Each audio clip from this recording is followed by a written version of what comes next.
Allora, buongiorno a tutti e benvenuti a questa giornata dello Standing Group di Relazioni Internazionali. Il mio compito è solo quello di darvi il benvenuto. Una volta in presenza era più sensato, ma comunque insomma come organizzazione il Dipartimento di Scienze Politiche e Sociali dell'Università di Bologna si è mobilitato per organizzare questa giornata, che è molto interessante, densa di paper e di discussion, per cui non vi prendo altro tempo e vi auguro buon lavoro e un'ottima giornata. Passo la parola al presidente dello SGRI, Michele.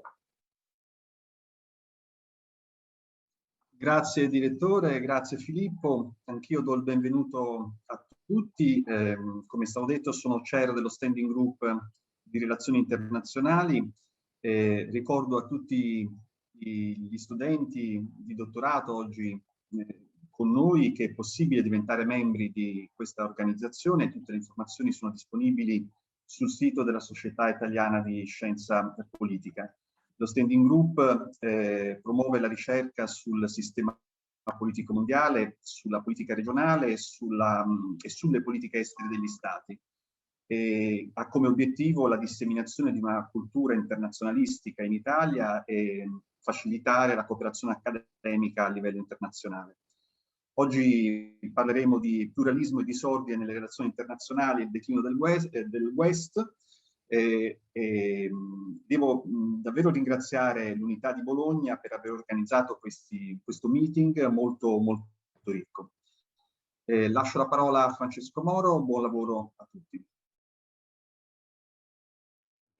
Buongiorno anche da parte mia, come indegno rappresentante dell'Unità di Bologna. Ringrazio il direttore del Dipartimento, professor Andreatta, e il chair dello SGRI, professore Michele Deodato, per aver permesso questo evento, aver in realtà aiutato nel coordinamento e nell'organizzazione e di quello che è un evento che è disegnato per creare un po' di condivisione nella comunità accademica degli internazionalisti, dei politologi internazionalisti in Italia. Come sapete è un evento che è dedicato principalmente a ricercatori di dottorato di ricerca e coloro che muovono i primi passi post dottorato di ricerca, cioè early career, come si dice in questi casi. Abbiamo ricevuto un numero buono di domande, per cui la giornata è piuttosto lunga. Andremo avanti da stamani verso 9, un quarto, 9 e mezzo, che è l'orario in cui ci troviamo, fino a oggi pomeriggio alle ore 3 e 15:30 circa. Aspetterei 5 minuti canonici perché cominci Martino Tognocchi, discusso da Lorenzo Zambernardi alle 9:30, un paper che si chiama The Individualization of War, a Critical Concept Analysis, e quindi avete l'ultima pausa possibile per il caffè, come si dice, e ci troviamo alle 9:30, precisi, e Martino Tognocchi inizia la nostra giornata. Thank you very much. Thank you for the invitation and for organizing this conference. I will try to be really brief in my presentation. As you can see from the title, my paper deals with the concept of individualization of war, and it tries to get a bit deeply into the concept because it is becoming widespread in the literature of international relations and especially in war studies, and tries to critically look at its value, at its analytical value, and how it potentially can help to understand contemporary war, but also the potential weaknesses and shortcomings of this concept. My paper is still under construction, so I will be really pleased to give feedbacks and to discuss the weaknesses of my paper. Well, what is meant by the individualization of war? The individualization of war can be described both as a concept in theory and as a concept in practice. In theory, the concept essentially means that the individual has become a primary subject in contemporary war, and especially as a potential threat, and equally as the supreme value to protect. So the individual has acquired a sort of primacy and has to some extent supplanted the state as the main subjectivity of war. This is what, in theory, the individualization of war means. Well, in practice, we can say that the individualization of war can be seen in the typical use that the so-called Western states have made of force, by focusing on single specific targets, single specific individuals, especially in the context of the global war on terror, but not limited to that, because it can be also included a number of different military operations since the early 90s. The concept, of course, cannot be limited only to the post-Cold War era and only to the global war on terror. It is a concept that can be dated back at least to the early modern times, but it can be argued that the main resurgence of the concept can be dated exactly at the end of the Cold War. There are four main reasons for this resurgence that I identified. The first one is definitely the possibility of the United States to use force globally, so to dominate the commons. The second condition is certainly the end of the decline of major wars. And the third and the fourth conditions are the unthinkability of war, the unthinkability of major war and public interstate war, and the presence of non-state actors in the cosmos of war. So the four conditions have indeed led to justify the individualization of war, both as a theoretical idea and both in practice. The literature on the individualization of war essentially gives three main reasons for war to be individualized, and also for the tendency that the post-Cold War era has seen of individualization of war. The literature can be mainly divided in three main areas. The first one is the stream of the scholars who think that essentially new moral standards have led to humanitarianization of war, so especially the doctrine of human rights has impacted war, making it more individualized and therefore more humane. The second stream of scholars is the juridical streams. So scholars convinced that the impact of norms, especially of the laws of war, has somehow changed the subjectivity in war and has brought the individual at the center stage, making on the one hand the individual more liable, so through the mechanisms of criminal international justice, and the individual more protected by the laws of war and the development of the laws of war. The third stream of scholar instead is the stream of those who are mainly convinced that the progress in science and technology has led to a war that is more and more focused on individuals, and also the impact of the cost of war as brought to an economization of war, which means essentially that war has to be less costly as possible. The three streams provide an understanding for the concept that, of course, has a progressive epistemology, because all the three streams believe that progress in some sense has changed war. And also what I can say is that the three streams have the tendency to focus, to identify the causal mechanisms in micro phenomena. So there is a specific tendency to study war from a micro perspective, from a micro epistemology. My insight on this is that the individualization of war can be studied by dividing the two concepts, individualization and war, and trying to understand the connection between the two and also the relationship that is established. The concept individualization refers essentially to a process, so a tendency to focus more and more on a specific subject. I think that this concept, to some extent, is a useful prism to look at war, at contemporary war.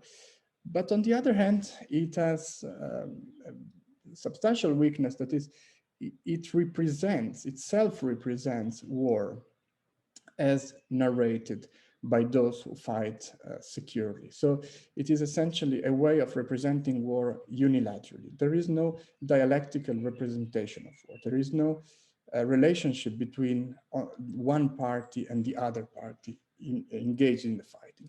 It is a unilateral, univocal representation of war, because there is the one who is able to individualize its war that describes, that represent war as individualized. It is not the individual who's subject to individualization that represents war, but it is only the one who's able to individualize it. So there is this substantial weakness, that is, the individualization is an external process, and the individualized subject is a passive subject from this individualization.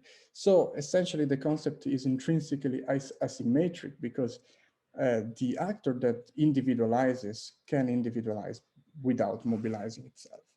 And individualization has an hermeneutical power that I think is considerable, because it allows us to see how contemporary war is self-represented and how the subject who is individualized is constructed. We can see that the representation of actors, the actors engaged in this war, and their interaction is essentially a representation of factors that cannot be compared, cannot be put on the same ground, because there are incommensurable levels of power unevenness, of power asymmetry.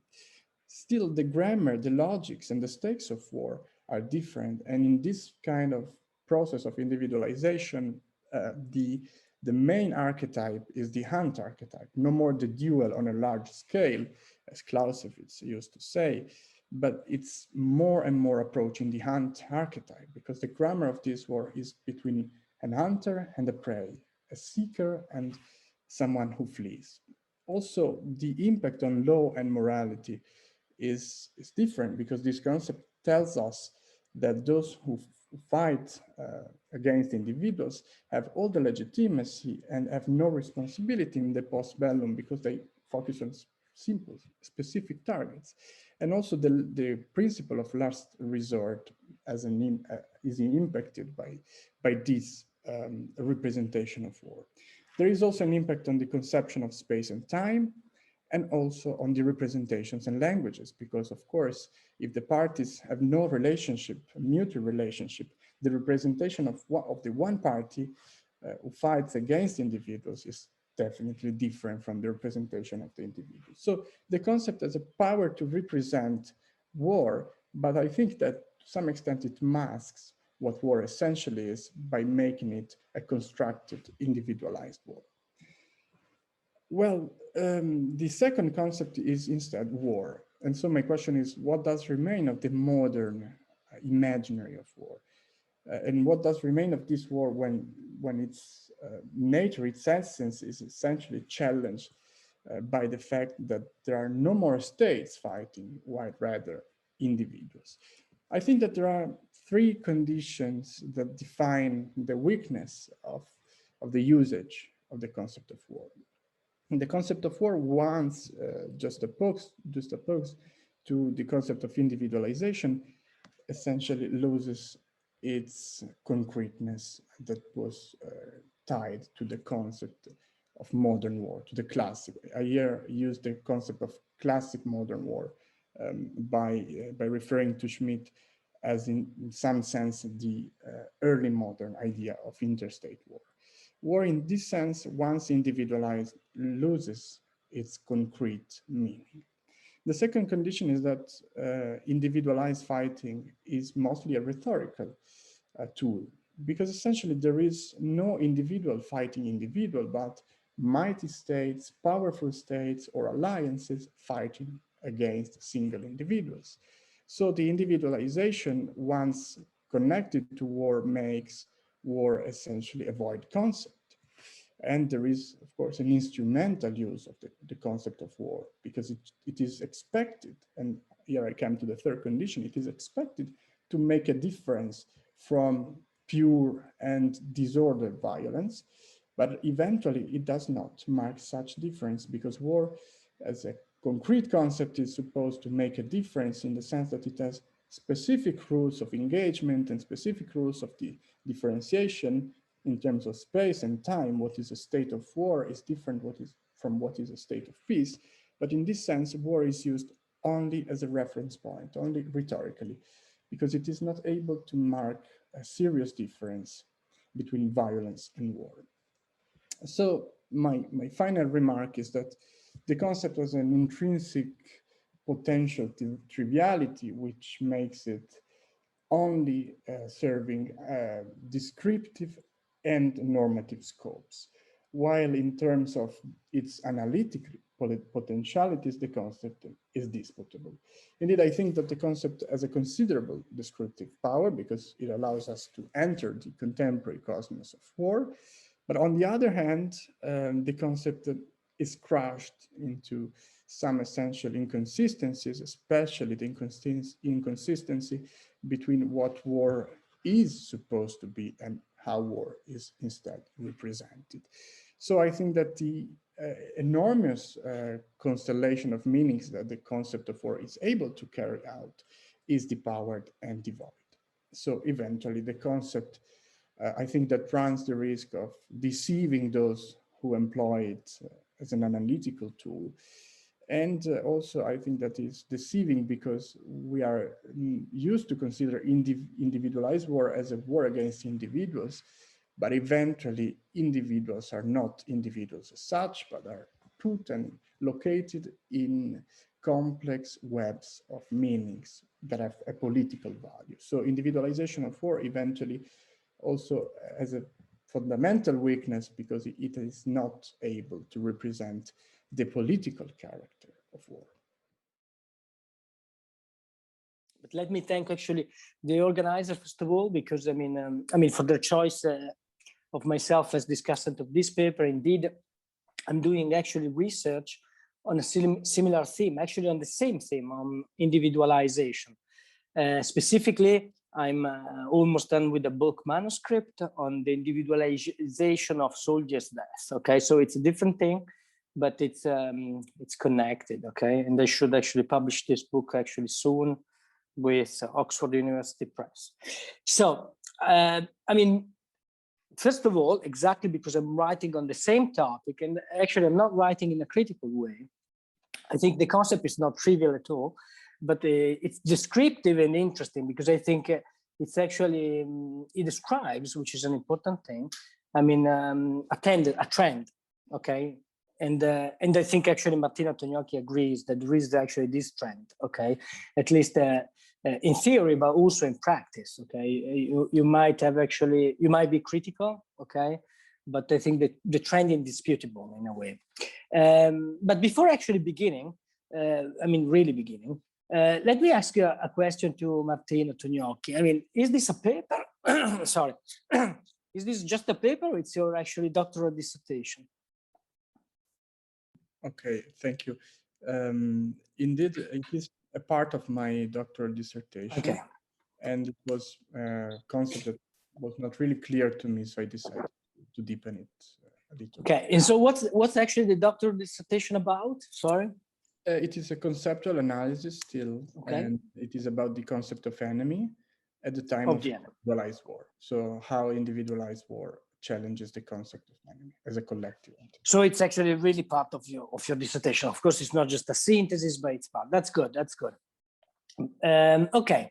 So as I said before, I think you found out, I mean, an interesting topic, first of all, and that's I think it's the most important thing for a doctoral dissertation. Okay, writing about something that actually has an audience. I mean, people are interested in this topic. There are not lots of people that are writing about, I mean, specifically individualization of war, but I guess lots of people are going to be interested in this topic, and this is the most important thing. Okay, actually finding something interesting, I think. I mean, then your answer is going to be limited, maybe even wrong. I mean, not just your answer, but my answer too. But I think actually identifying, I mean, an interesting topic is the most important thing. Okay, and because as I, although you're critical, it seems to me that you agree that there is actually this increasing individualization of international politics more in general and specifically of war. And I think I agree with you when you say that actually the individual has become both, I mean, one of the main actually roots of threat, at least it's perceived in this way internationally, but at the same time also supreme value, I mean, to protect. And this is actually my argument as well with Western soldiers, okay? So I think we agree that actually international politics is not anymore just a tale of states. Okay, it's not just about states. Of course, I mean, states are still the most important actors, mean, there is no doubt, but but I mean, it's not just about states. And I think there is no doubt, as you say, that actually the emergence of the individual, this actually process of individualization, is challenging also the international system as we know it, okay? I'm not sure if the individual has a primacy, I think, as you write somewhere, but certainly the increasing process of individualization is changing both the foundation and also the functioning of the international system. So basically, I agree with almost everything you said, at least in 60–70% of your paper, when you write about the fact that actually individualized war contributes to the disappearance of the battlefield.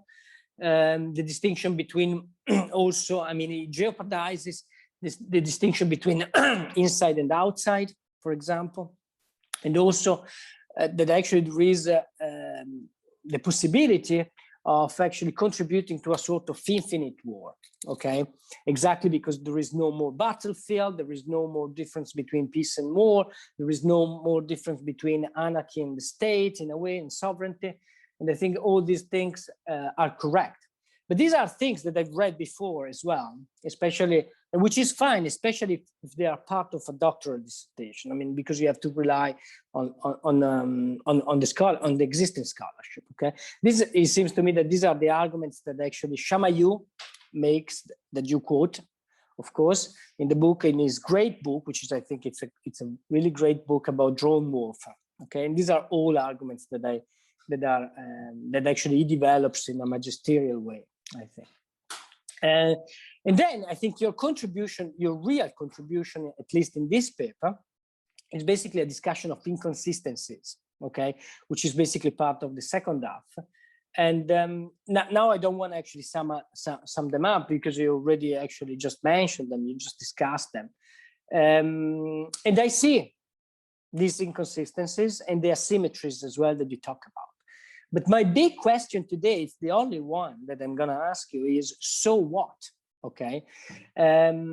Because, I mean, it seems to me that regardless of the approach, of the research methodological approach that you have, okay, which even a conceptual analysis like yours, I mean, I think one of the most important questions is actually what are the implications of your research?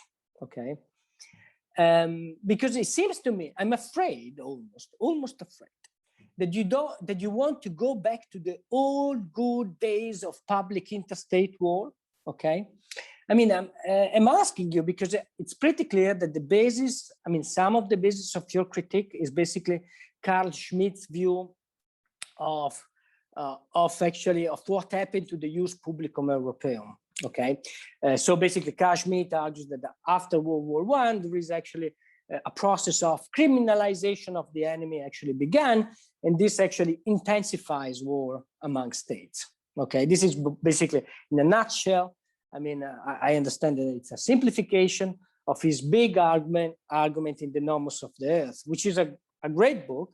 I mean, according to some actually jurists, is basically also a misreading of the Jus Publicum Europaeum, and according to some historians, is also a misreading of military history, because I mean, it was actually not that that actually the attempt to criminalize war, I mean, actually didn't really contribute to intensifying war, because I mean, war actually was really intense also in the 18th century. Okay, for example, Hugh Strong, I mean, that you quote, I mean, a different thing. I mean, he thinks, and he provides data as well, that actually 18th century warfare was really intense, okay, despite of our stereotypes about that period.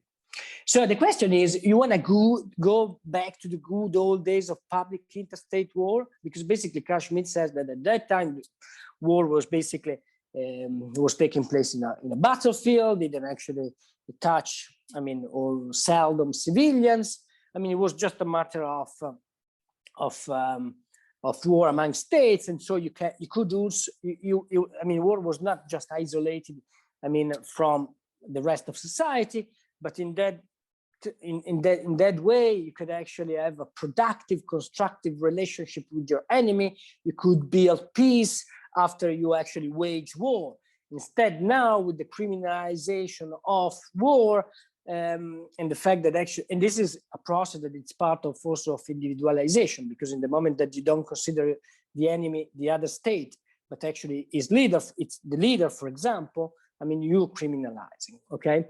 So I'm not saying that we live in the best of all possible worlds, okay, today. Of course, I mean, we don't live in the best of all possible worlds, but I don't think we should go back, okay? And I'm pretty sure you don't want to go back, but it's ambiguous how you write about these things. And anyway, despite of what you think about the good old days, I mean, so what? What's the implication of your critique, okay, of your critical analysis? I think the most important thing, this is the most important thing you have to work on, I think, on this paper at least. And actually, my suggestion, the only suggestion that I have, because I've been critical by, at least partly today, but I like your paper. Congratulations. My suggestion is actually to sharpen, the political implication or any kind of implication of your research, because I think there are. Chamayou develops his own implications, okay? I think you should do the same, okay? But not actually, but of course, following, a different route, because, you have to make your individual contribution.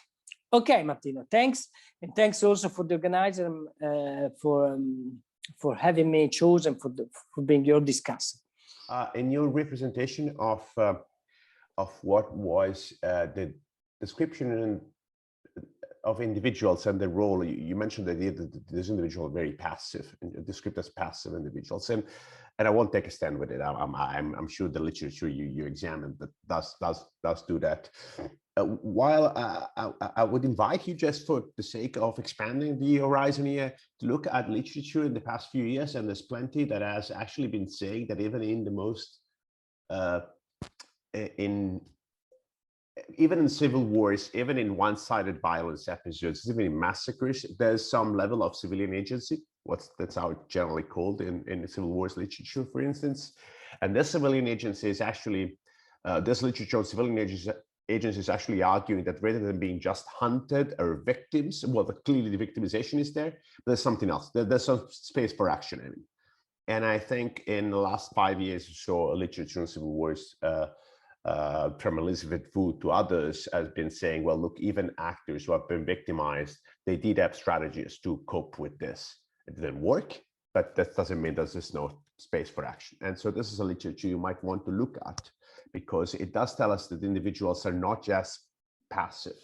They might be asymmetrically embedded in a symmetrical relation, but not just passive. And there's another type of literature, which I do know very much little, that is about our individuals, specific individuals, actually growing power in international politics. Because the lone wolf stuff, especially connected with technology, but before even with the use of terrorism, so to say.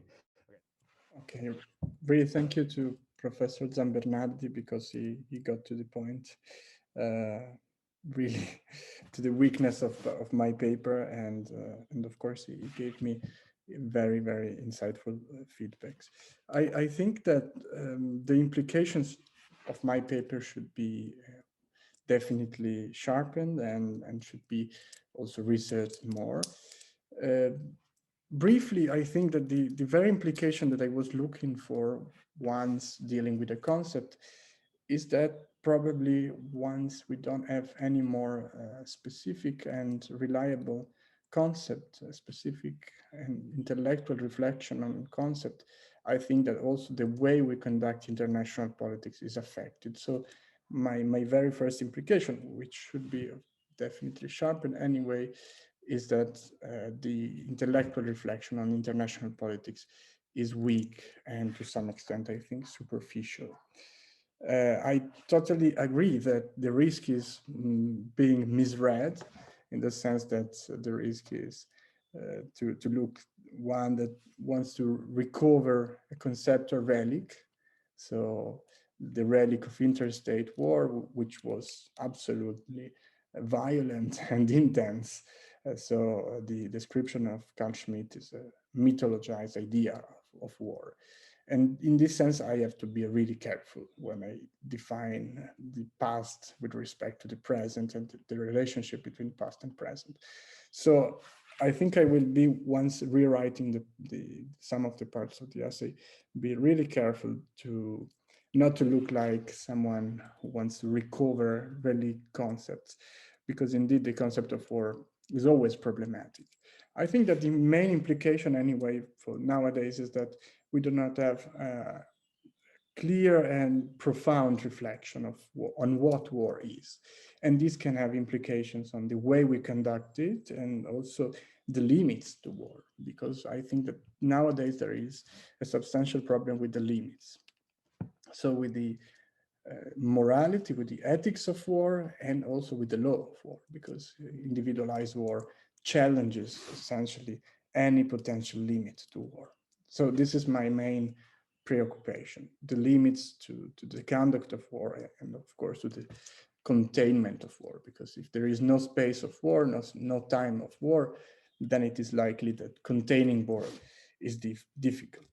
Concerning what Professor Moro said, of course, I try to consider in my paper the agency of individuals in other contexts, but I think that civil wars indeed are examples of contexts in which the individual, with its private subjectivity, operates strongly in war and challenges all the outset of war, and also the power of individuals who can direct international politics is something to be considered. Individual leaders, individual chief of war, so also those employed in the army. I mean, the power of individuals is definitely something that goes back, definitely more back than the end of the Cold War, and should be analyzed in a long perspective. So the title of my proposal is Populism as a Theoretical Framework to Understand Donald Trump's Foreign Policy. This paper aims to frame theoretically Donald Trump's foreign policy inside the conceptualization of populism, starting from the ideational approach, which refers especially to the work of Mudde and Rovira Kaltwasser. The first section of the paper will assess the specific characteristics of Donald Trump's typology of populism, highlighting the problems of relating foreign policy to populism. The second section of the paper will draw the features of three sides that constitute the structure of a triangular theoretical framework of populism in foreign policy based on the case of Donald Trump. Those sides are the top-down edge, the inside-outside edge, and the edge of past and future. The first necessary premise to this work is to explain why, by saying Donald Trump's foreign policy, we somehow identify the United States foreign policy with the figure of the presidential power itself. The perspective of this work is to accept that the presidential power has structural and political limits that come from the internal dimension of the state. But I also underline the capability of a president to orientate the goals of American foreign policy, to interpret the interests of the United States through his understanding of the political reality and international relations, and to choose the strategies to pursue these goals, to narrate those goals, interests, and strategies to other players and the public. The second necessary premise is to ask why it is important to frame Donald Trump's foreign policy theoretically. Well, after his one-term presidency, it is possible to answer this question with an ex post perspective while observing his legacy in international politics. Satisfaction and commitment of the allies is a litmus test for a hegemonic superpower. So during and after Donald Trump's presidency, the dissatisfaction of the Western European allies pushed to the lowest point the relations with the US. So many European policymakers recognized that, using the word of Joseph Borrell, there was an ongoing divorce in values with the US. So the so-called tweet diplomacy or Twitter diplomacy played an essential role in spreading across the globe Donald Trump's narrative and rhetoric about the ability of the US to be self-sufficient. In the paper, I also cite a Pew Research Center's survey conducted in 16 countries on America's image in the world after Donald Trump. So populism as a theoretical framework. Well, starting from an ideational approach, this paper aims to build a theoretical framework, which is like a light structure into the already existing concept of populistic radical right, and then apply those concepts to Donald Trump's foreign policy. The founding is Moody's categorization of populism as a teen-centered ideology, but I also look at a close conceptualization of the terms people and elite as empty signifiers in general populism, and the aim is to fulfill them with specific meaning regarding foreign policy. In describing the characteristic of the different sides that compose the triangles I built of Trump's theoretical foreign policy framework, the top-down side is particularly related to the anti-globalist attitude and narrative. And the inside-outside edge is above all characterized by the nativism. And the past-future edge is more related to the isolationist yearning of his foreign policy. So the top-down edge. Well, looking at Donald Trump's foreign policy, the elites against which he focuses its populism are the ones considered guilty of the opening of the US to globalism, cosmopolitanism, and interculturality. Those elites are placed inside and outside the country. So therefore, these foreign policy elites are the fundamental cause of economic marginalization and of the annihilation of the self and of the elements that these people perceived as definers of their own identity. So therefore, on the top side of the edge are situated the global elites, conceived particularly as the multilateral and international elites and institutions, while on the downside of the edge lies the American people, exploited and endangered by the interests of those elites. And the goal of the new American foreign policy projected by Donald Trump is to free the American people from the influence of those elites. This process of liberation includes the mediatization of foreign policy through social media. The inside-outside edge. With this edge, it is possible to define who is considered to be part of the people by the populistic political proposal of Donald Trump. So this settling of who is considered inside and who must be outside determines the identity of the people and contributes to defining the goals, the means, and the strategies to pursue a populistic foreign policy. So the term nativism is defined by Moody as an ideology which holds that states should be inhabited exclusively by members of the native group, the nation, and that non-native elements, both persons and ideas, are fundamentally threatening to the homogeneous nation state. So Donald Trump's exclusionary populism uses nationalist arguments to cope with migrations and immigrants.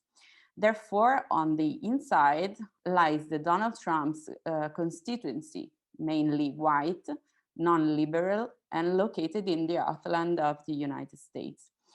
On the outside, we find those American citizens and people who live in the US that are not legitimately considered to be part of the Trumpen folk, the people of Trump, based on a nationalist and ethnic perspective. And moreover, it includes the foreigners and foreign countries, of course. This split between the designed interest of the inside against the interest of the outside does not only contribute to defining the domestic dimension of politics, but also its external dimension. In my opinion, this approach legitimizes Donald Trump's unilateral and transactional approach to international politics. The past future edge. Well, unlike the other two dimensions of Trump's populist foreign policy, this dimension is more related to the goals and strategies than the targets. This paper proposes the existence of a third dimension of populism, which consists of a third axis that can be called the edge of time, where on the two apexes we find the past and future. So this edge of the triangle can be declined in terms of foreign policy while looking at Trump's case, not simply referring to the slogan, "Make America Great Again," which indeed is a reboot of Ronald Reagan's motto, but the interpretation of a preference for the past by acting for the deconstruction of the American external relation and by dismantling agreements and the American commitment to global security and order, which has characterized US foreign policy after World War II. Isolation must be some kind of yearning to strive for through unilateralism and disengagement. So the conclusions. While looking at Donald Trump's foreign policy through the lenses of the theoretical framework of populism proposed in this paper, emerge its central features that are anti-globalism and anti-liberalism, nativism, and isolationism. Those features are connected to the global populistic momentum and specifically rooted in the American Jacksonian populism. The impact of this foreign policy setup and narrative has been strong, especially on the perception of the role of the US by the traditional allies in the West, and moreover, has been fostered by its digital political communication. So since the end of World War II and the advancement of the global liberal order, the integration and cooperation among Western democracies have settled goals and strategies based on the conviction that there was a common need to trust each other to promote peace, security, and economic prosperity. So Donald Trump's populistic foreign policy seems to have put in question this belief, not only through the concrete provisions and actions of his foreign policy, but particularly through the narrative and the theoretical framework I proposed in this paper. Grazie a voi, grazie a Sofia, grazie per l'invito e grazie per questa occasione, seppur a distanza. Cerchiamo appunto di fare il nostro meglio.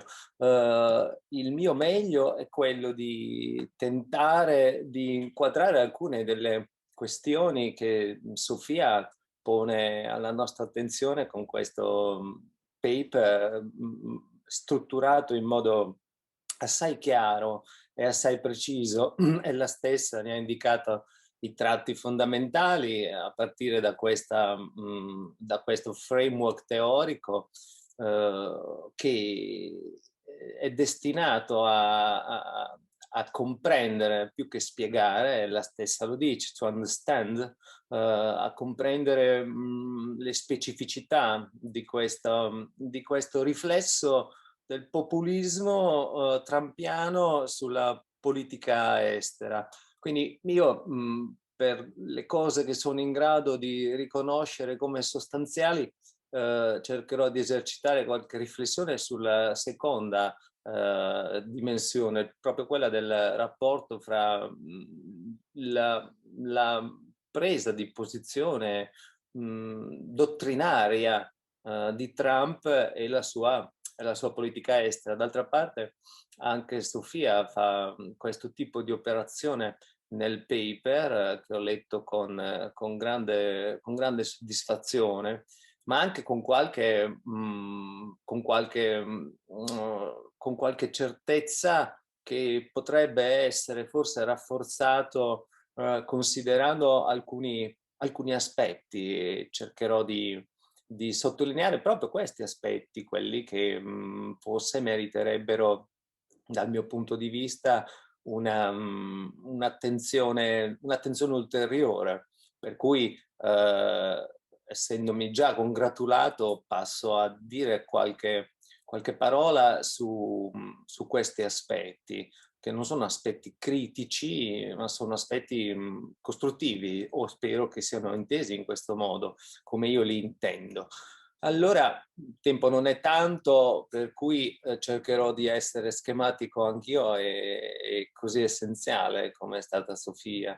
La prima questione è proprio una questione di metodo, diciamo così, ed è la seguente.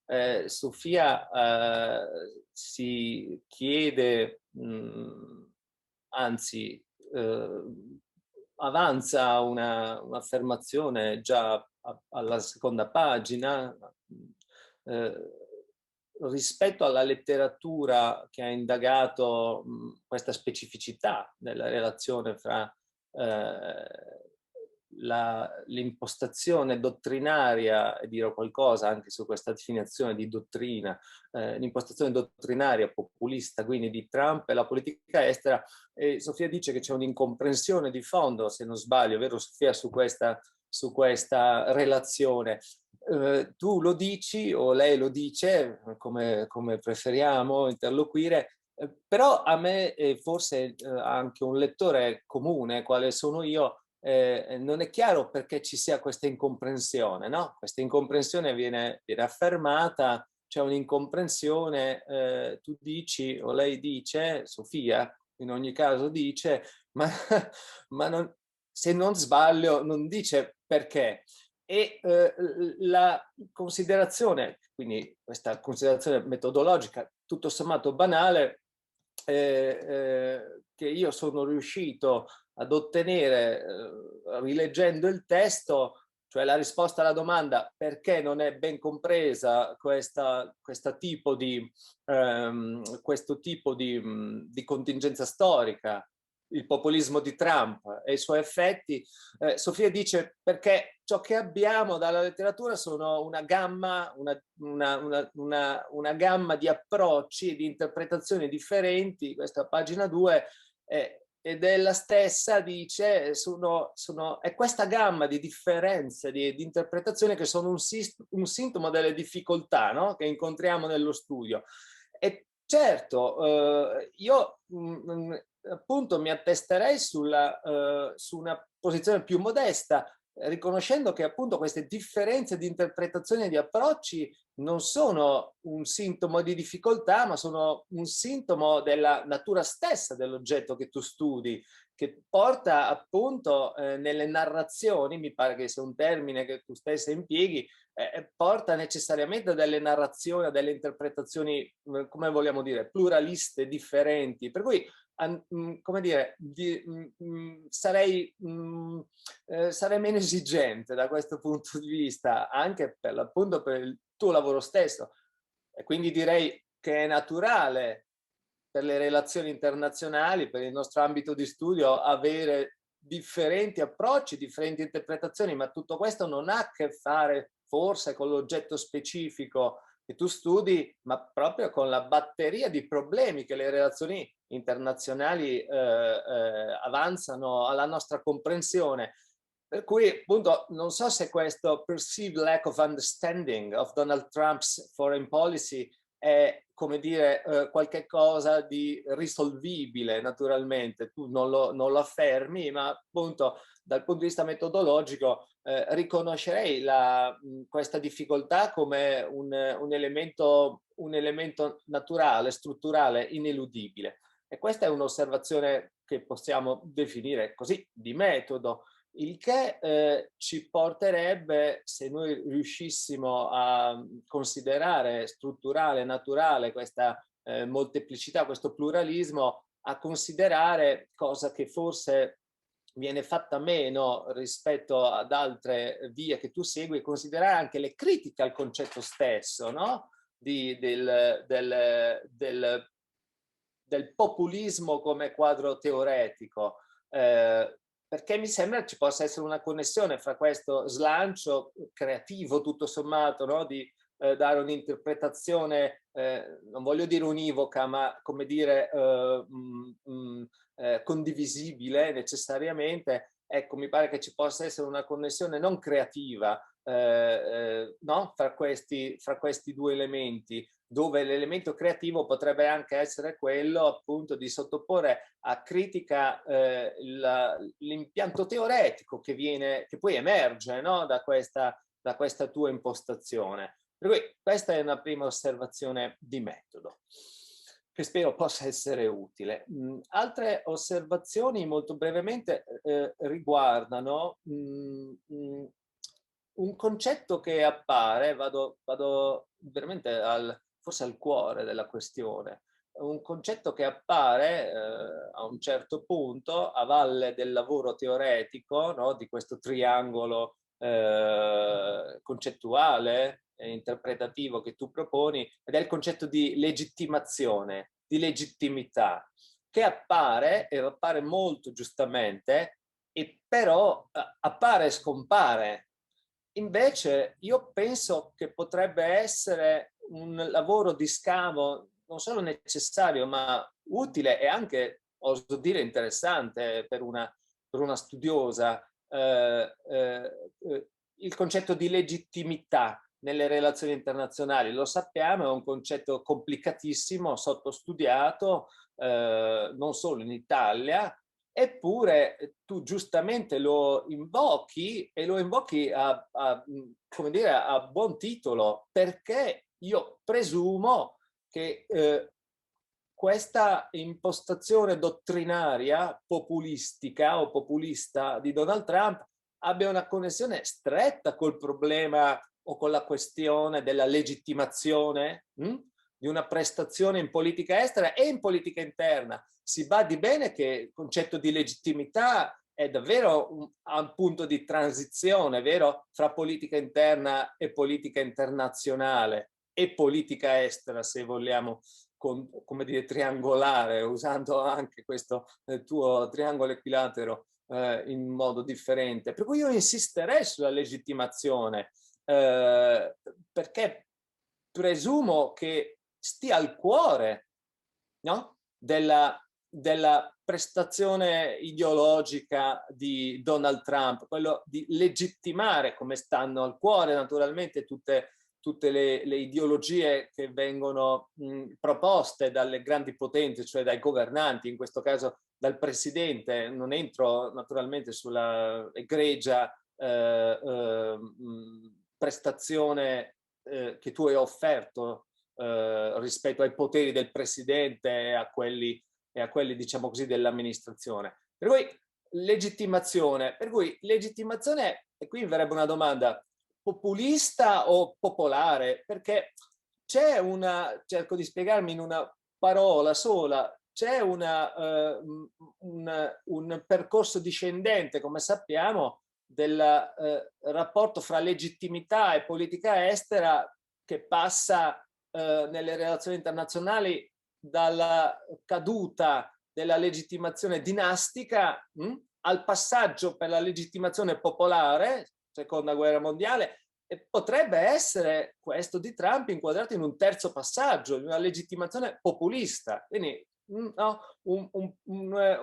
in chiave genealogica potremmo immaginarci anche un tentativo di dare qualche chiave di lettura in questo termine un po' più di lungo periodo, no? La legittimazione dinastica, come ci si legittima, no? Ci si legittima in termini divini, in termini di potere verticistico affidato al re e tutto ciò che sappiamo. Poi si passa alla legittimazione popolare, autodeterminazione dei popoli, referendum, no? per stabilire nuove unità politiche, e uno potrebbe domandarsi se il momento Trump possa essere identificato come un momento, perché tu stessa dici che è un momento di impatto globale, ed è vero, no? Un momento di legittimazione populista o populistica. Per cui questo ci tenevo veramente ad avanzarla come osservazione sulla legittimazione, anche in chiave appunto genealogica.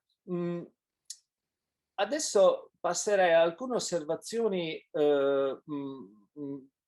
forse un po' più introverse, un po' più specifiche. La prima osservazione che pongo adesso, così che non la trascuri poi, è questa comunque fondamentale osservazione che tu fai per giustificare una delle tue premesse, l'impatto della posizione, la chiamano così, di Trump. L'impatto della sua posizione si riconosce empiricamente dalla divisione che produce tra gli alleati europei. Se non sbaglio, questa è un'osservazione importante. Io domanderei e mi domanderei quali alleati e quali europei, perché non sono certo che l'impatto, per usare un referente storico diretto e spiegarmi subito, che l'impatto di questa divisione provocata dalle posizioni di Trump sia stato maggiore dell'impatto della prassi di politica estera del presidente Bush, quando per esempio ha diviso Dick Cheney, molto lieto era di fare questo, quando ha diviso gli alleati europei fra vecchia Europa e nuova Europa all'epoca della guerra dell'Iraq. E non stiamo parlando di una, come dire, di una scaramuccia, stiamo parlando di una guerra, quella dell'invasione dell'Iraq, che è un momento definitorio forse del XXI secolo, no? La guerra del 2003. E ricordo, se non sbaglio, che appunto non solo ci fu una prestazione programmaticamente determinata a dividere gli europei, vecchia Europa, nuova Europa, ma che appunto la divise. Il presidente Chirac disse molto esplicitamente in quella fase che ciò che conta per uno statista sono le mani che non siano bagnate di sangue, no? La Germania non partecipò. Insomma, questo impatto che usi come referente empirico dell'impatto stesso della posizione trumpiana rispetto agli europei forse va meditato, intanto perché questa presunta unità degli alleati europei mi pare non esista. E poi, non che tu lo affermi, ma lo sto affermando io naturalmente. E poi perché, ripeto, il caso storico precedente, quello di un presidente repubblicano che combatte una guerra di quel genere, secondo me, ha avuto, se non altrettanta capacità di divisione, di frammentazione, forse una capacità persino superiore. Ecco, forse non dal punto di vista, vengo alla terza osservazione, forse è per questo che io lo sottolineo e tu meno dal punto di vista della propaganda, quella che tu chiami appunto l'effetto Twitter, no? La prestazione mediatica. E, forse può darsi questo, che sia stato percepito, perché tu enfatizzi questa rivoluzione digitale, no? E quindi tu lavori sulle percezioni, per cui forse è proprio questo l'elemento centrale. Se quella divisione era una divisione molto concreta, molto reale, insomma un bagno di sangue, no? È la guerra irachena. La divisione prodotta da Trump è una divisione, verrebbe da dire, in linea con molti elementi della sua politica estera, fittizia, virtuale, di percezione, come tu stessa dici. E allora su questa rivoluzione digitale e i suoi effetti concreti, e questo è un altro terzo o quarto punto, ho perso il conto, che vorrei sollevare, questa rivoluzione digitale e la sua novità forse può essere considerata anch'essa in controluce, intanto perché questi effetti della rivoluzione digitale non sono certo che possano essere così nuovi gli effetti, non la tecnologia, ma gli effetti della tecnologia sulla politica estera e sulle relazioni internazionali, così nuovi rispetto a uno dei maestri, per esempio, di questi effetti speciali, se posso fare una battuta, per esempio l'ex presidente del Consiglio italiano Berlusconi, capace di usare, no, le televisioni, quindi un altro media, anche a livello internazionale, con grandi effetti. Per cui questa rivoluzione digitale, che ha a che fare con la propaganda, tutto sommato, merita forse di essere discussa, e io non ho una posizione, perché l'impatto del fattore tecnologico, come sappiamo benissimo, è sempre ambiguo. Per esempio, si parlò della rivoluzione nucleare, quindi un fattore tecnologico del quale abbiamo ben chiaro la dimensione, ma anche lì gli studiosi si divisero, no? Cambia la natura della guerra con l'impatto di questa nuova tecnologia, o non cambia la natura della guerra? Per cui mi domanderei se cambia la natura, no, della diplomazia in questo caso con l'impatto del digitale, o non cambia? Potrebbe essere una domanda, e come vedi, come avevo promesso, lancio la palla avanti, perché tu in realtà rispondi egregiamente alle domande che ti poni. Sono domande di percezione, lo ripeto, e non ho nulla da eccepire su ciò che tu hai esposto. L'ultima considerazione che farei è su questa caratterizzazione della dottrina Trump, che non è una dottrina, no? Tu lo dici chiaramente e io sono d'accordo, non è una dottrina, non è come la dottrina Monroe, non è come la dottrina Bush, non è una dottrina in quel senso, ed è vero. E infatti gli effetti che produce non sono coerenti, no? Sulla politica estera, sono quelli che tu giustamente individui, sono un po' un effetto quasi verrebbe da dire, ma è sbagliato, lo dico così, quasi un effetto non intenzionale, no? Di una forma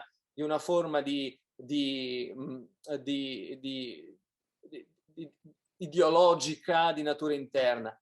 Però io mi domando se forse non si potesse considerare il populismo stesso in chiave di dottrina, non di politica estera, ma di dottrina di politica, e se sì, quanto, e che cosa serve questa operazione di concepire il populismo come dottrina? Per vedere se ha un rapporto compatibile con le relazioni internazionali, perché mi sembra che grazie al tuo impianto teoretico si denoti appunto un impatto appunto sulla percezione, soprattutto, no? Da parte degli alleati, da parte dell'audience, diciamo così, della politica estera trumpiana. Ma io mi domando, se noi trattassimo il populismo come dottrina politica, non come dottrina politica estera,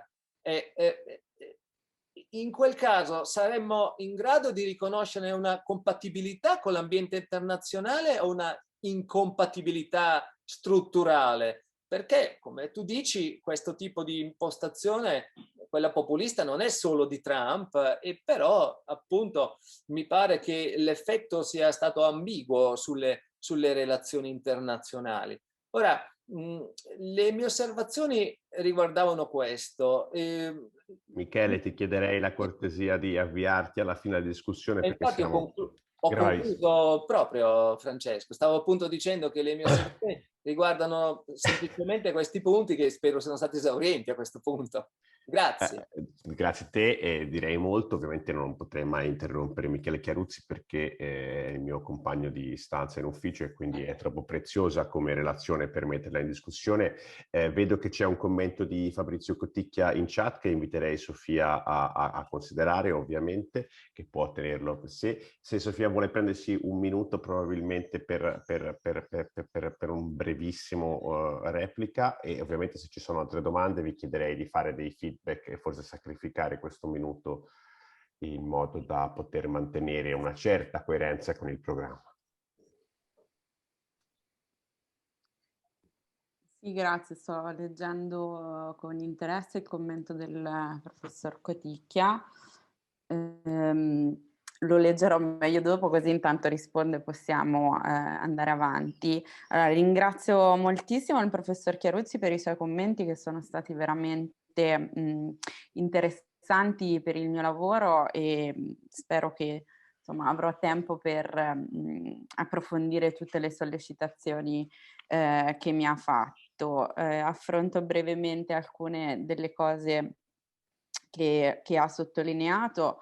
In primis il tema della scarsa comprensione della politica estera di Donald Trump, che io ho posto forse giustamente, come sottolinea il professore, in maniera non così chiara all'interno della introduzione del mio paper. Sicuramente ci sono delle difficoltà interpretative, come lui suggerisce, che sono date dalla natura stessa dell'oggetto in analisi, e però d'altronde secondo me sono date anche dall'elemento che suggeriva lui stesso alla fine, e cioè questa incoerenza della politica estera populista, che in particolare, come penso di sottolineare all'interno del paper, dovuta al fatto che il populismo, essendo articolato diversamente a seconda degli interpreti che si pongono all'interno di questa categoria, ha necessità appunto di essere riempito di contenuti, e sono contenuti che spesso appunto sono collegati alla relazione fra politica estera e necessità di consenso elettorale. Quindi probabilmente la varietà anche di interpretazioni che esistono al momento sulla politica estera di Donald Trump, che sottolineavo sono anche molto diverse l'una dall'altra come interpretazioni, e questo secondo me, appunto, come sottolineavo del paper, è un po' un sintomo della difficoltà di leggere l'oggetto in sé, proprio perché io ad esempio lo colloco all'interno della categoria del populismo, che dà questo tipo di reazioni. Il tema della legittimità è veramente di grande interesse, penso che lo svilupperò meglio all'interno della mia tesi, che si occupa appunto anche di come certe concettualizzazioni vengono percepite all'esterno, concettualizzazioni di politica estera, e il tema della legittimità populista è estremamente rilevante nella definizione e nell'impatto di Trump sulle democrazie. Sicuramente è una legittimazione populista non popolare, proprio perché, come definivo prima, il framework non è il popolo in generale o gli interessi dello Stato, ma sono interessi che vengono ridefiniti in base soltanto alla sezione di popolo di riferimento che ho cercato di sottolineare nel paper. Sulle reazioni degli alleati è vero che ci sono delle differenze, è vero che io forse faccio un po' tutto di un'erba e un fascio, ma perché probabilmente in quel pezzo manca un po' il salto dalla teoria all'analisi concreta degli eventi, quindi forse dovrei sicuramente approfondire quel pezzetto. E però lo approfondisco all'interno della mia tesi, che si occupa anche appunto del ruolo di uno Stato a livello internazionale, che si appoggia alla role theory e all'interazionismo simbolico, che proprio lavora sulla proiezione dell'ideologia dei leader in merito appunto alla politica estera di uno Stato. Sulla rivoluzione digitale, che è anch'essa al centro della mia tesi, non so se la rivoluzione digitale cambia la natura stessa della diplomazia. Sicuramente ha avuto un impatto forte nel cambiamento della politica estera statunitense, in questo caso sia come teoria ma anche come prassi, perché a differenza dei media tradizionali, i media digitali hanno una capacità di penetrazione e una capacità di agenda setting molto superiore rispetto ai media tradizionali, e hanno anche la capacità di imporre una retorica e un linguaggio ed una narrativa relativa alla politica in generale, ma soprattutto anche in questo caso alla politica estera, che è dislocato e destrutturato rispetto ovviamente ai media tradizionali che nella letteratura, diciamo, della comunicazione politica classica sono un po' dei cancelli, no? dei passaggi attraverso comunque cui comunque un leader deve passare per portare la sua narrativa. Interrompo un secondo perché c'è una mano alzata di Sonia Lucarelli a cui chiederei di intervenire per cercare di mantenere un po' di ordine in questo mattinata. Grazie Sofia. Eccomi, scusate, buongiorno, ma in italiano o in inglese? Come vuoi tu, è blended. Ci sono persone che seguono... No, non credo. Se tutti parlano italiano posso parlare italiano, se no... Ok. Ho pensato anch'io. Dunque, grazie Sofia per la presentazione. Dunque, io non ho letto il paper, quindi reagisco soltanto alla presentazione. Le lascio la mia sensazione. La mia sensazione è quella del so what, cioè c'è qualcuno in accademia che metterebbe mai in dubbio che Donald Trump è populista e che la sua politica estera è stata populista? Probabilmente no. Quindi, siccome bisogna sempre dimostrare che si aggiunge qualcosa, secondo me lo sforzo che lei fa, cioè che dovrebbe fare, quantomeno per quanto riguarda la presentazione che ho sentito, è quello di dimostrare la rilevanza, dov'è il valore aggiunto di quello che lei fa. Dopotutto ci dice quello che già sapevamo. Allora, cosa può fare? Una possibilità è fare quello che diceva giustamente in chat Fabrizio Coticchia, e cioè legarlo meglio e in modo più articolato alla letteratura su populismo e politica estera, che non è affatto, cioè non ci dice in modo affatto scontato il rapporto che esiste fra populismo e politica estera, e vedere se lì trova una nicchia all'interno della quale poter dimostrare il valore aggiunto di quello che fa lei. L'altra riflessione riguarda il suo uso della teoria del ruolo. Allora, a me pare che populismo e role theory siano incompatibili. Io ho utilizzato abbastanza role theory in passato, e role theory presuppone una certa continuità nel tempo, cioè presuppone che ci sia un sistema politico, sociale, non soltanto un singolo leader, che definisce insieme nell'interazione con la società la concezione di ruolo, pratica questa concezione di ruolo, riceve un feedback dall'esterno che rientra nel processo di definizione del ruolo e così si va avanti. Questo presuppone, così come per il concetto di cultura strategica, cioè per tutti questi tipi di concetto, presuppone una certa continuità temporale, cioè la definizione del ruolo di un paese non è una cosa che è ad hoc, legata a un singolo leader, e soprattutto non è legata a quello che il singolo leader percepisce essere più accattivante al momento. Il populismo è l'opposto. Cioè il populismo mette in pratica una serie di azioni di politica estera che non si basano su una concezione di ruolo che ha una certa stabilità del tempo, ma giusto appunto rappresenta un grosso problema in politica internazionale perché rompe rispetto a qualsiasi linea di continuità, in quanto cerca di trovare il consenso al momento. Pensiamo a Salvini. Quante posizioni ha cambiato rispetto alla politica europea dell'Italia?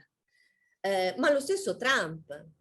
Quindi non esiste, cioè la difficoltà legata al populismo è che ci mette in discussione le nostre teorie più consolidate per quanto riguarda l'identificazione di linee di politica estera di un paese, esattamente perché funziona in modo diverso. Allora forse potrebbe riflettere su questo, cioè potrebbe riflettere su come il populismo e la sua esternazione in azioni di politica estera rappresentano la sfida più significativa a tutta la foreign policy analysis, inclusa quella della teoria del ruolo, che da molti anni ormai è andata oltre il singolo leader che ha, dopo una prima fase negli anni 60, abbandonato completamente questa concentrazione sul ruolo dell'individuo e quindi su una politica estera più estemporanea legata a quella persona, proprio perché diciamo non era soddisfacente, si volevano trovare delle linee di continuità, degli elementi ripetitivi nel tempo, eccetera. Il populismo ci pone un grosso problema. Allora, il mio suggerimento è quello di trovare una, diciamo, legittimazione al suo articolo perché non si possa dire tutto questo lo sapevamo già, mostrare il valore aggiunto rispetto alle branche di letteratura. A me sono venute in mente queste due possibili soluzioni.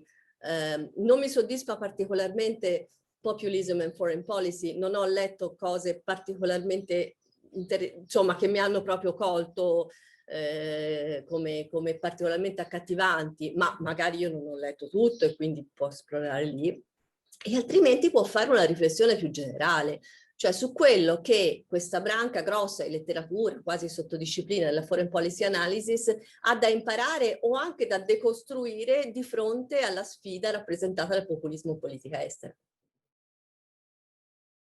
Great. Thank you very much. Thank you also for the previous presenters. It was very interesting. I'm actually going to present something very different because I'm going to present the empirical part of a chapter I'm working on. So it's a very different type of work. And I also thank Professor Sonia Lucarelli for taking the time to actually read my sometimes like fragmented work, but this is very much a work in progress. So what I'm going to present today is the role of China, Russia, and Turkey as three non-EU actors in the region of the Western Balkans, and specifically in the case study of Bosnia-Herzegovina and Serbia. And it's part of my dissertation project. Just to give you like a very short background, the project aims to study the EU foreign policy in the Western Balkans region through the cases of Bosnia-Herzegovina and Serbia during a specific time frame, so during the Juncker's Commission from 2014 to 2019. I'm using the activeness framework by Bertolt and Vogler and also more recent re-elaborations, basically using different dimensions or explanatory factors to analyze the EU foreign policy. For the scope of this presentation, I will mostly focus on the opportunity dimension, which takes into consideration the external structural context the EU acts in the region. So what did I do was basically to map non-EU actors' activism in the region. So selecting three key non-EU actors that are particularly significant for either their relations and their changing relations with the EU, but especially for their significance in the region. So China, relatively recent, but still gained importance over the last 10 years. Russia, traditionally there and also there for political and cultural reasons, and Turkey as well for very similar reasons. What I did was to define the analysis according to three arenas, the political, economic, and the cultural arena, and kind of cross it with the international EU level, so seeing the relations of each of the considered actors with the EU and the main events occurring at the international level, to then narrow it down to their action in the Western Balkans region and the case study. But today I'm focusing on the regional level and the case study level. It was just to give you like a more comprehensive background about what I'm doing. So starting from China, at the regional level, China, as we said, is a relatively recent actor in the region, but gained significance very quickly. It's focused mostly on the economic arena, as is kind of well known, and in political terms, it applies the non-intervention policy, so it's part of the its more traditional foreign policy approach. However, it supports for economic interest the EU integration process of Western Balkans countries. In terms of economics engagement, it is the third non-EU actor per foreign direct investment. However, it must be stressed that it still accounts for less than 3% of total foreign direct investment to the region. And of course, most of its investments are focused on under the Belt and Road initiatives. So just a couple of examples, the Bar-Poliare motorway, Kicevo-Ohrid motorway in North Macedonia, which are also the kind of examples that raised recent scandals over the past few years for opaque business practices. But China is also very much present in the cultural arena, especially channeling kind of its cultural soft power through the opening of and the work of Confucius Institute, and then culture and language classes. In Bosnia and Herzegovina, we see that at the political level, still the policy of non-intervention stays. However, an interesting fact is that China mostly focuses on the, we could say, Serbia majoritarian part of the country, so Republika Srpska. In terms of economics, there has been, over the analyzed timeline, an increase in foreign direct investment since 2015.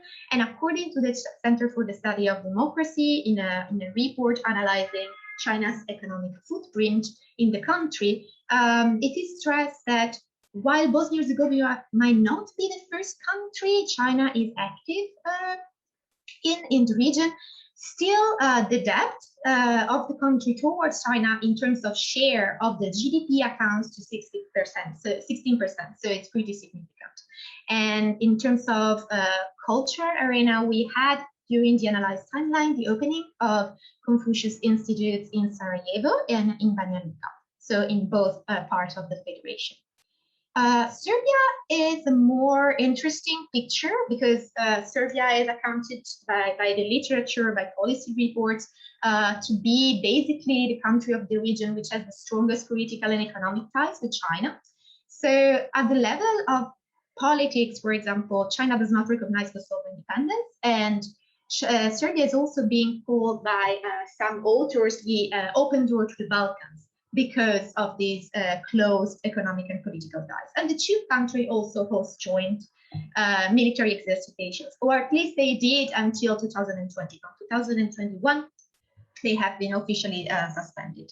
In terms of the economic presence, there has been a dramatic increase of foreign direct investment. However, it has been highlighted how there is already being a perception, as it is the case of, for example, other Central and Eastern European countries, of a lack of reciprocity. So, for example, China only comes after the first 10 destinations for Serbian export. So this is also indicative of a unilateral relations. And then we had the opening of Confucius Institute of Novi Sad. The one in Belgrade was already opened in 2009. If we switch to Russia, Russia is a more traditional actor in the region, and especially during the analyzed timeline following the events in the international arena. So, for example, the annexation of Crimea and a redefinition also with the relations with the EU and the international community. Russia continued to focus most on its top priority, which had been for years the attempt to oppose or slow down the NATO enlargement of such countries, and it does so by supporting, according to reports and literature, nationalist parties or leaders. This is either in Bosnia and Herzegovina, Montenegro, North Macedonia, and Serbia, and supposedly interfering in elections. And the most cited example is the one of the Montenegro elections since 2016, which has also been defined as an authentic coup. In terms of economic, Russia was very much present, at least slightly before the beginning of this analyzed timeline. It was after the EU, the most significant, among the most significant non-EU actors in the region, but its economic presence is slowly declining. And even then, for example, if compared to the EU that's present in terms of trade, for example, accounts for more than 60% of the export of the region, Russia was also present for less than the 5% of total trade. In terms of cultural arena, this is also interesting. This is also new. Russia is very much present in the communication and information domain, especially in through the communication channel of Russia Today and Sputnik Serbia, for example. And also it has more traditional way of exercising its cultural soft power through its ties with the Orthodox, Christian Orthodox population, and especially through the Orthodox Church. So in Bosnia and Herzegovina, in line with what we found with China, we have a focus on Republika Srpska. We have the opposition of NATO membership, kind of exercised through the support to a certain leadership, so the leadership of Milorad Dodik, which actually ran for presidency in 2018 and won a seat in the tripartite presidency of Bosnia and Herzegovina, with a program that had in it the opposition to Bosnia acquiring NATO membership. In terms of economic arena, the trend is very similar. There has been a general decline, although we need to take into consideration the fact that still the country is very much dependent on Russia, especially in the energy sector. It imports more than 60% of its energy need from Russia, and Russia is also very much present in the banking sector. And cultural arena, we see some similar trends to the regional ones. So, for example, the massive presence of communication media such as Russia Today in Serbian and Bosnian language. For what concerns Serbia, it's a bit different because it's usually conceived that Russia and Serbia have very strong ties. So they basically rely on the non-recognition of Kosovo's independence. The two countries hold joint military exercitation, at least they did during the analyzed timeline. And an interesting thing is that Russia is still considered, at least in speeches, as a great ally of Serbia. And yet there are signs of decline during these last during the last EU institutional cycle. And this might be the case because Russia is focusing its foreign policy export in other parts of the world, for example, in the MENA region. And some authors also say that it might be because at the very beginning of his presidency, President Vučić presented a very EU Western-oriented turn. But still, at least in terms of rhetoric, it's still there. Also, Serbia is very much dependent on, in terms of energy, from Russia. And an interesting thing is that in 2019, it was signed a free trade agreement between Serbia and the Euro-Asian Economic Forum. And then for the cultural arena, same things we saw so far, except that, for example, in Belgrade, we had the headquarters of Sputnik Serbia and Russia Today. Turkey, the last considered actor. So Turkey is the most traditional actor in the region because it has been historically present during the Ottoman Empire for more than 500 years. In the analyzed timeline, we saw a very significant redefinition of Turkey's position in the region, not very much because of its relations with the region, but depending on the reshaping of its relations with the EU, especially after the migration crisis.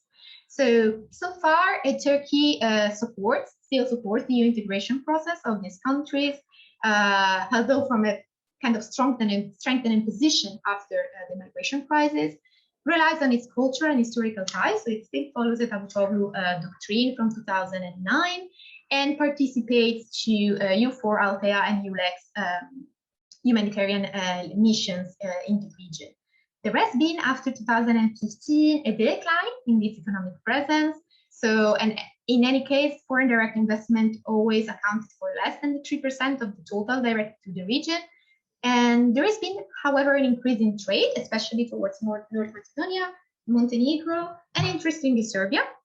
And in terms of the cultural arena, it's very much present in the preservation of Ottoman cultural heritage, in radio broadcasting, and on television. So in Bosnia and Herzegovina, we see like a clear, neat focus on the Muslim population. So it's kind of counter-tendency, considering what we saw for China and Russia, and a very massively focused on the Ottoman heritage. However, after the kind of exit from the government of Davutoglu, there has been no grand strategy after 2016. There has also been a decline of expected investment. However, this was kind of counterbalanced by massive investment in cultural, language, religious center, and in media channels, especially the Yunus Emre Center is very much active in Bosnia and Herzegovina. Serbia is the most interesting case because during the analyzed timeline, we witnessed a proper reshape of relations between Turkey and Serbia. Because Serbia did not really fall into the teen population target in the region that Turkey was following in its foreign policy approach. There has been an increase in trade and on foreign direct investment, and trade increase of more than 150%. And one example is the Belgrade-Sarajevo highway that was supposed to be funded by Turkey. Actually, the works were supposed to start at the end of 2019, and with the pandemic, they are kind of suspended. And in terms of cultural arena, to highlight this kind of new relations, there has been the opening of another cultural center besides the one in Belgrade. So what does this all mean? So many things we already knew, and basically the objective of the section is just to empirically map the presence of these actors. However, we talked about increased significance, which is true, but with kind of some nuances, because it is true that all those actors increase their significance, but some things are actually interesting.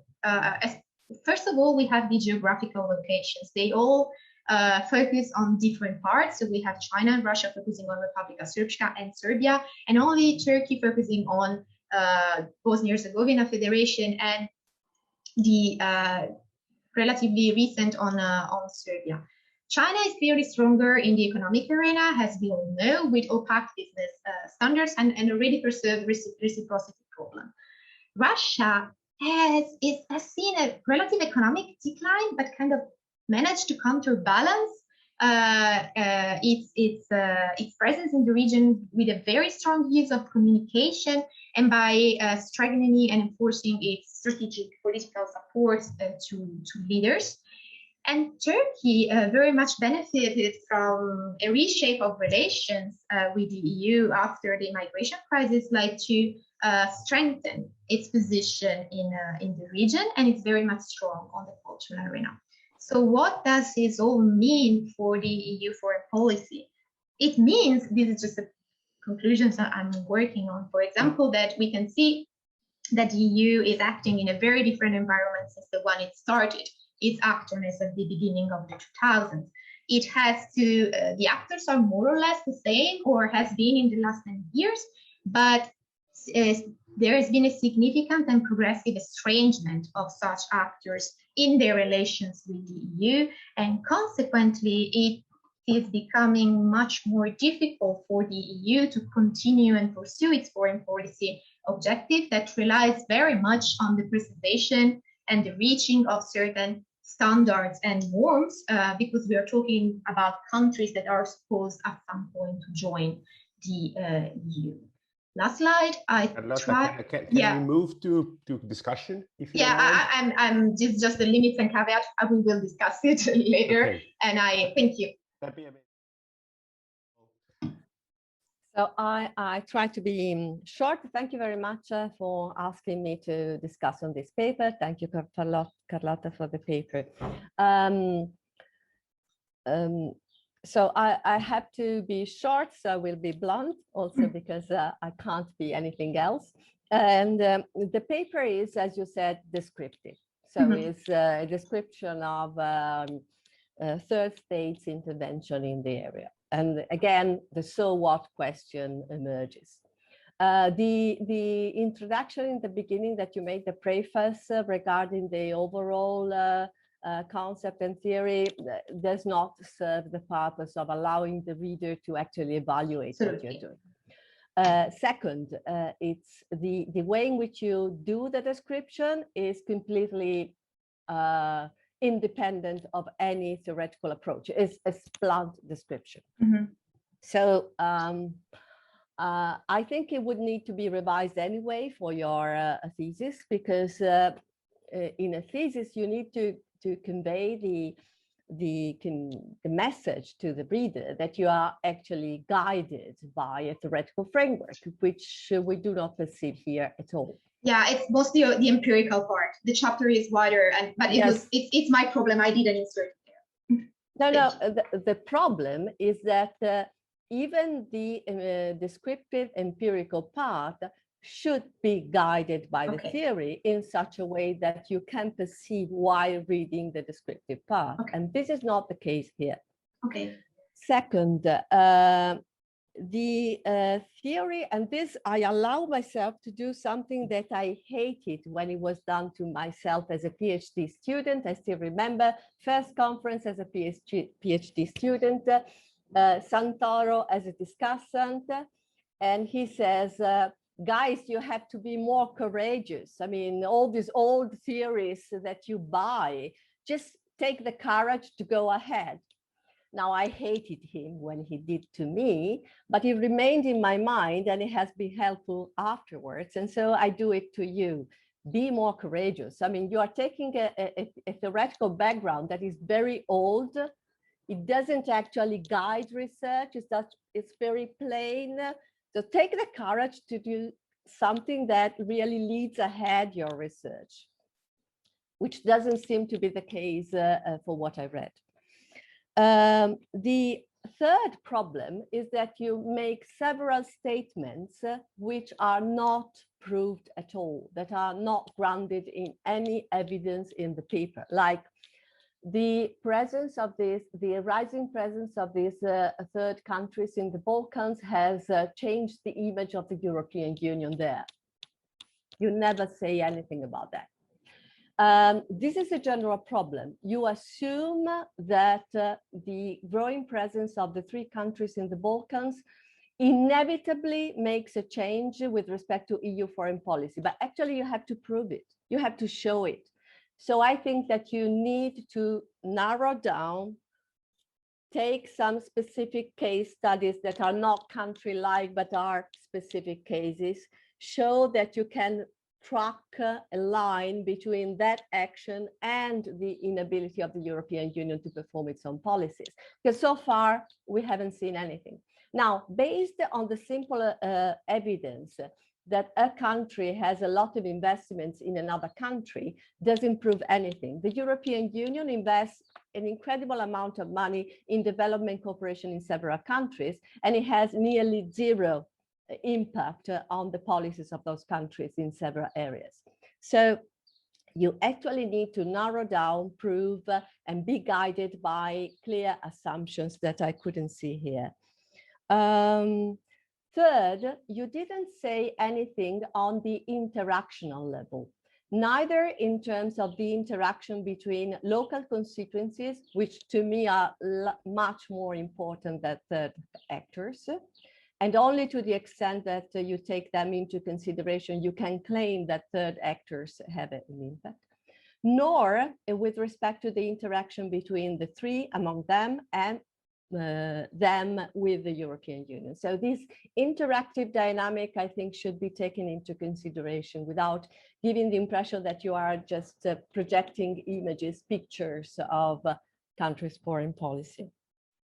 So a lot of potential, but you need to work on that. Thank you very much. Very helpful, as always. Thank you. Can I use my privilege while I wait for hands to be raised here to say that I'll follow up on what Sonia just said about the local dimension here.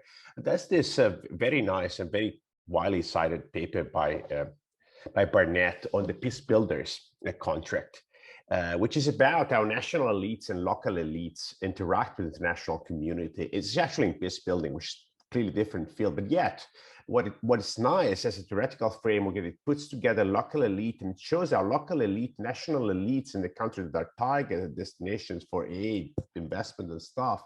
They might have different preferences. That's as simple as it gets, but I will put that in.